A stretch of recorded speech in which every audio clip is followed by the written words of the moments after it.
Mikhail Gorbachev renuncia e diz que abandona o poder por não admitir a divisão do país.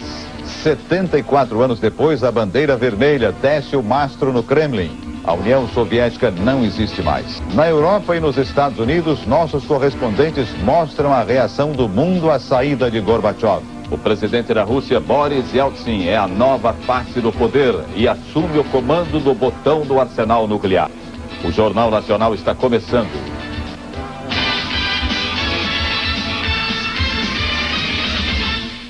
O mundo inteiro assiste a um dos momentos mais importantes da história. A renúncia de Mikhail Gorbachev. É o fim definitivo da União Soviética. Vamos falar ao vivo de Moscou com o repórter Pedro Bial. Essa noite é a bandeira russa que tremula no Kremlin. E agora é Boris Yeltsin que detém o poder de decisão sobre um arsenal nuclear que pode destruir o mundo centenas de vezes. Mikhail Gorbachev se despediu do poder com um discurso rápido.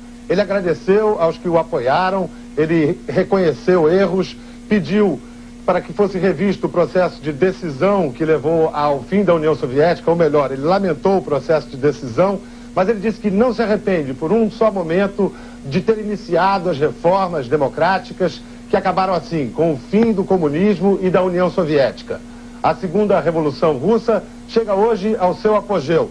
Esse 25 de dezembro é o último dia de 1917. Pedro Bial, de Moscou. Mikhail Gorbachev deixa 6 anos de poder com um discurso de 12 minutos. Gorbachev disse a 280 milhões de soviéticos que renunciava porque não podia admitir a divisão do país. Muito sério, Gorbachev fez uma análise dos anos que passou no poder. Recordou o sucesso da perestroika, que levou a liberdade para o povo soviético. Mas disse que os soviéticos ainda não sabiam como usar essa liberdade. Gorbachev falou ainda do final das tensões da Guerra Fria e acusou as forças reacionárias de impedir que muito mais fosse feito pela União Soviética. Gorbachev defendeu a preservação da União e disse que as consequências da nova comunidade de estados independentes eram difíceis de avaliar, mas que todos teriam que conviver com elas. Ele prometeu apoio à comunidade. Em silêncio, sem hinos e sem discursos, saiu de cena o maior símbolo de 74 anos de história da União Soviética. No lugar, subiu a bandeira vermelha, branca e azul da Rússia. O criador das reformas que mudaram a União Soviética acaba atropelado por elas. Mikhail Gorbachev, o 8º e último presidente do Império Comunista, entra para a história como homem que ajudou a acabar com a Guerra Fria e mudou a face do mundo. Niet, não. Até 85, essa era a palavra russa mais conhecida no Ocidente. Foi Mikhail Gorbachev que introduziu os termos perestroika e glasnost no vocabulário russo e mudou a linguagem das superpotências. Esse cara sorri, observou Ronald Reagan num dos primeiros encontros com o líder do que chamava o Império do Mal. A União Soviética perdeu a carranca com Gorbachev. Ele liquidou com um só golpe mais de 40 anos de stalinismo. Deu liberdade de expressão para os russos pela primeira vez na história. Sucesso da glasnost, abertura, fracasso da perestroika, reconstrução. A única coisa que cresceu na economia comandada por Gorbachev foram as filas. É o primeiro e o último líder da União Soviética a sair aqui do Kremlin vivo. Se propôs a reformar o comunismo e a União Soviética e acabou junto com os dois. Foi a Berlim e advertiu Erich Honecker. Os que se atrasam são castigados pela própria história. Gorbachev deve ter se esquecido da frase, pois tentando compor com a linha dura foi atropelado pelo processo que iniciou. Esse ano foi salvo de um golpe de Estado pela cria tornada rival. O mesmo Boris Yeltsin, que resgatou Gorbachev em agosto, acabou com ele em dezembro. Gorbachev, que mudou o mundo, não se transformou a tempo de sobreviver politicamente. Sai do Kremlin para entrar na história. Boris Yeltsin tem pressa. já comunicou à ONU que vai mandar um embaixador para ocupar o lugar que era da União Soviética no Conselho de Segurança. O prédio da missão soviética na ONU, em Nova York, parece funcionar de acordo com os novos tempos. Mas nem tudo.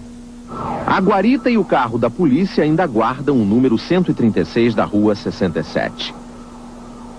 5 câmeras ainda espionam os visitantes e os transeuntes, só que as câmeras, como quase tudo em Nova York, são japonesas. Do outro lado da rua, a placa da sinagoga continua lembrando a perseguição aos judeus da União Soviética. E no portão ainda está lá, colada, a placa da União Soviética. Mas hoje há hospitalidade.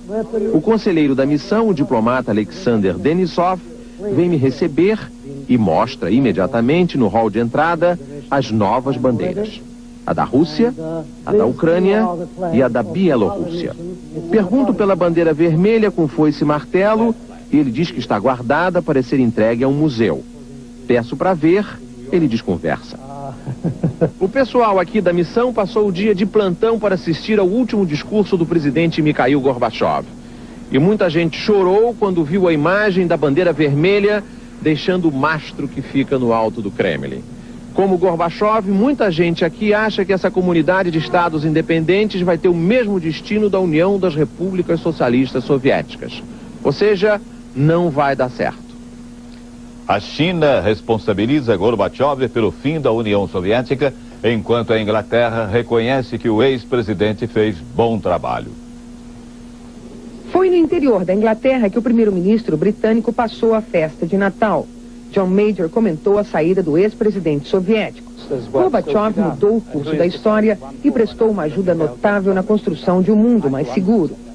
A ex-primeira-ministra Margaret Thatcher declarou: agora poderemos até trabalhar juntos. Margaret Thatcher foi a primeira a reconhecer que o mundo ocidental poderia fazer negócios com Gorbachev. A rainha da Grã-Bretanha, que reina mas não governa, na mensagem de Natal, falou sobre o fim da União Soviética, o fim da autocracia, conforme definição da rainha.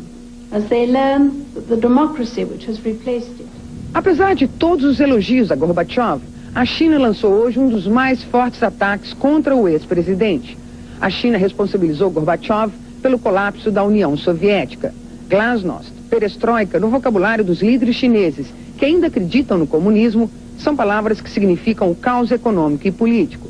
A China declarou que vai estabelecer relações diplomáticas com as novas repúblicas que substituem a antiga União Soviética, mas não definiu a data.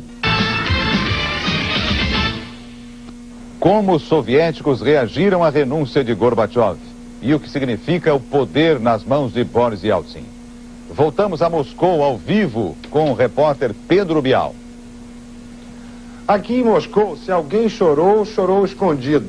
Se alguém comemorou, foi em silêncio.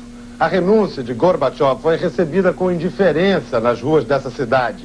Uma cidade feita de desesperança. Mikhail Gorbachev disse numa entrevista hoje que só espera o reconhecimento do povo russo no futuro, pois sabe que todos estão muito ocupados agora em tentar sobreviver. Esse é um país nervoso, próximo a uma convulsão social, segundo muitos observadores. Dia 2 de janeiro vão ser liberados os preços aqui na ex-União Soviética. Ninguém sabe o que pode acontecer. Algumas humilhações que Boris Yeltsin submeteu Gorbachev e outras manobras pouco democráticas sujaram a imagem de Yeltsin. E muitos o olham com desconfiança, como se ele fosse um candidato a czar. Yeltsin, através de telefonemas, vem tentando conquistar a confiança de um aliado-chave amigo de Gorbachev, o presidente americano George Bush. Os Estados Unidos, que agora perderam a referência da oposição soviética, veem com atenção e temor o futuro da comunidade de estados independentes. Mikhail Gorbachev telefonou hoje para George Bush antes do discurso de renúncia. Por causa disso, Bush deixou a Casa de Campo e foi para a Casa Branca reescrever a mensagem de Natal que vai ao ar ainda hoje à noite. Bush vai dizer que considera o fim da União Soviética uma grande vitória política dos Estados Unidos. Ele vai dizer também como vai se relacionar com Boris Yeltsin. Agora, o que ele não vai dizer, mas todo mundo aqui sabe o que ele pensa, é que ele não confia em Yeltsin Ele acha que essa comunidade de estados independentes vai durar pouco e ele não tem a mínima certeza de que Yeltsin vai controlar mesmo o arsenal nuclear que pertencia à União Soviética. George Bush já está com muitas saudades de Mikhail Gorbachev. Agora, Valéria Sfer, de Londres. A comunidade europeia já reconheceu a Rússia como herdeira e legítima representante da antiga União Soviética. O anúncio foi feito na mesma hora em que Gorbachev renunciava ao cargo de presidente da União Soviética. O texto da comunidade europeia diz que, a partir de hoje, a Rússia passa a exercer todos os direitos e obrigações internacionais da ex-União Soviética. E o chanceler Helmut Kohl agradeceu Gorbachev por ter aberto o caminho para a unificação da Alemanha. Valéria Sfer, de Londres. Todo o poder que antes estava nas mãos de Gorbachev está agora com o presidente da Rússia, Boris Yeltsin.